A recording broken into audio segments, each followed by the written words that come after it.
त्या संकीर्तनात माणसाने जरा आनंदी बसावं. मलाही कळतंय लय वार आहे, लय ऊन आहे, कळतंय मला. पण विनंती आहे ना, थोडेसे स्थिर बसा, थोडेसे आनंदी बसा. ती पाठीमागच्या तर अशी बसले जस काय मड्याला आले.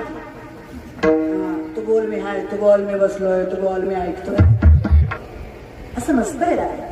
विनंती, मी टाळ्या वाजवताय पण माझ्यावर उपकार केल्यासारखे वाजवत आहे.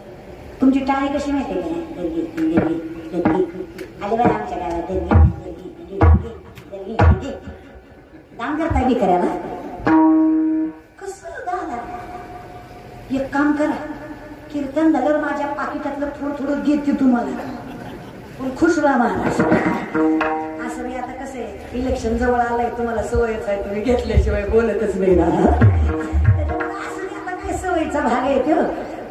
मी कुठे इलेक्शनला उभं राहिले आहे की तुम्हाला माझं ऐकायला पैसे द्यावे लागतील. विनंती दादा, मला कुठं सत्ता मिळवायची? आम्ही लय सत्ताधीश माणसं आहे, आम्हाला सत्तेची गरज नाही. आमच्या सत्तेचा विचार तुम्ही जर केला ना तर आमची सत्ता एवढी आहे, नामा म्हणे केशवराजा, केला नियम चालू माझा.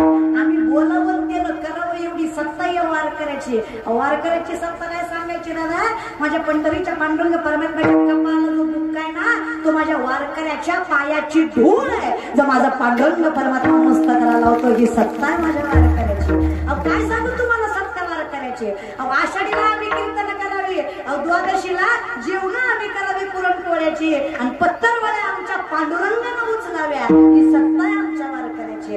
काय सांगू सत्ता वारकऱ्याची दादा? आमच्याकडे काय यावा आणि आमच्या गळ्यातली तुळशीची माळ बघून काळाने सुद्धा उलट्या पायानं पळावं आणि जाऊन सांगावं, दूत सांगत संयमा बिंदी पुढे चाले नामा, तो नागवितो आम्हा विष्णू